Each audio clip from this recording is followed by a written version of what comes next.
kigaheka ibigori bibiri, kigaheka ibigori bitatu, kigaheka ibigori bine, ariko yateye imbuto zibiri.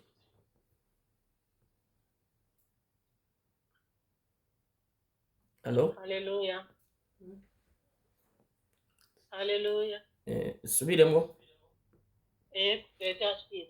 Ego ndavuze ati iyo umuntu agenda kubiba, iyo umuntu agenda kurima nk'akarorero nk'umurimyi, iyo agiye gutera ibigori atwara imbuto zibiri cyangwa atwara imbuto zitatu, yashyira mu kanogo kamwe imbuto zibiri cyangwa zitatu, ariko cagera gushurira cagera guheka kigaheka ibigori bibiri, gaheka bibiri bitatu canke na bine, ariko yateye imbuto zibiri. Par exemple, quand on sème, je vais vous donner un exemple d'une cultivatrice ou d'un cultivateur. Et quand tu vas semer, il va mettre 2 ou 3 graines. Mais quand ça pousse, quand la graine commence à avoir ses fruits, on va trouver 2 ou 3 maïs ou 4 maïs. Si ngombwa ko kugira ngo ugire imirimo ube uri umuntu ukomeye, ube uri umuntu uhambaye, ariko kujya ubona uko uri kose ushobora gukorera Imana. C'est pas obligatoirement d'être une personne très importante pour servir Dieu, pour avoir des œuvres, pour faire quelque chose dans la maison de Dieu, mais tu peux servir Dieu, peu importe qui tu es, tu peux s'aimer. Ni ukuvuga ngo nubwo ubona ko ushobora kuba uri muto, nubwo ubona ko ushobora kumenga ntacu umaze, nubwo ubona ko umenga urakengerewe, nubwo ubona ko umenga uri kure y'Imana, nubwo ubona umenga uri ahantu ntawe ukubona, aho nyene uri ushobora gukorera Imana, byamara kwimbuka, byamara kubona umusaruro bikagaragara ko wakoreye Imana. Tu peux te dire je suis petit, je suis simple, je suis pas quelqu'un de bien visible, mais là où tu es et qui tu es, tu peux servir Dieu et au moment opportun, tout le monde verra que tu as servi le Seigneur. Ndagomba kubabwira nshingiye kuri iri jambo ry'Imana twasomye mu byakozwe n'intumwa, mvuze kuri Tabita. Je voulais vous dire à mon passage sur cette parole d'Actes des Apôtres sur Tabita. Iba amabanga atanu canke amajambo atanu ukwiye kugenderako nk'umukozi w'Imana. On devait se baser sur ces 5 secrets quand on est un serviteur de Dieu, un pasteur ou un serviteur de Dieu. Niwashaka kuba umuntu akora imirimo, niwashaka kuba umuntu abiba, ikintu ca mbere tugomba kumenya, si tu veux être quelqu'un qui s'aime dans la maison de Dieu, qui sert Dieu, tu dois savoir ces choses. Ikintu ca mbere ni uko gutanga, ni ukwiyanka. Tu dois savoir que premièrement, donner, c'est se mettre, c'est se faire petit. C'est se faire petit, c'est vraiment être neutre, mais pour que ton Dieu soit élevé. Tabita mu gukora imirimo yarakora imirimo, agafasha imfuvyi, agafasha abapfakazi, agafasha abaza kumitura bose, agafasha abanyeshuri kubarira amaminervari, agafasha akarira amazi abantu. Yariyanka akavuga ati mu byo nshatse kuvuga ngo kwiyanka, nshatse kuvuga ngo mu byo ubona ko umenga ntavyo ushoboye, ushobora kuvuga ati ndi umuntu mfise bike ariko muri ibi mfise reka nkorera Imana.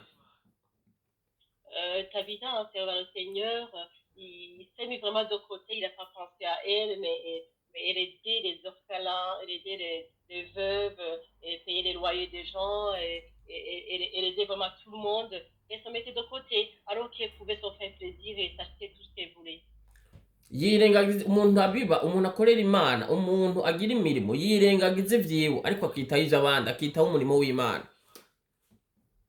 Quelqu'un qui sert le Seigneur en s'aimant, qui s'aime dans la maison de Dieu, il met vraiment tous ses besoins de côté, mais il met en avant, c'est vraiment l'œuvre de Dieu, et il met en avant, c'est vraiment l'honneur de Dieu en s'aimant et en servant le Seigneur. Umuntu iyo agiye gukora imirimo arirengagiza ibimuruhishije, arirengagiza ibimugoye, akirengagiza ko nawe hariho ibyo akeneye, ariko akamenya ko Imana agira akorere, akamenya ko Imana ariko avugira, akamenya ko mu gutanga ubutunzi bwiwe agashira mu butunzi bw'Imana ariho kugira ukwizera ko Imana izomugirira neza. Quand quelqu'un décide d'aller servir le Seigneur, il met de côté ses soucis, ses problèmes. Il va pas y porter attention parce qu'il sait très bien tout ce qu'il va faire dans la maison de Dieu, tout ce qu'il va faire as raison, donc Dieu va venir le bénir en retour et il va venir le récompenser en retour. ni ibanga rikomeye ryo kumenya ko kubiba bisaba yuko wiyanka kuko uraheba ukarekura. C'est un grand secret, vraiment, c'est quelque chose de très important de savoir que vraiment, pour s'aimer, tu te mets de côté. Tu te mets de côté vraiment. Ibanga rigira kabiri ryo kubiba nuko kubiba ni ukubiba mu kwizera. Le deuxième secret, pour s'aimer, il faut avoir la foi.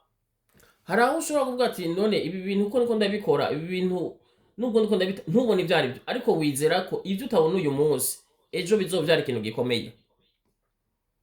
Mais vraiment, en s'aimant, des fois, on se dit, est-ce que vraiment tout ce que je fais, vraiment, est-ce que Dieu l'a vu, est-ce que vraiment ça va servir à quelque chose?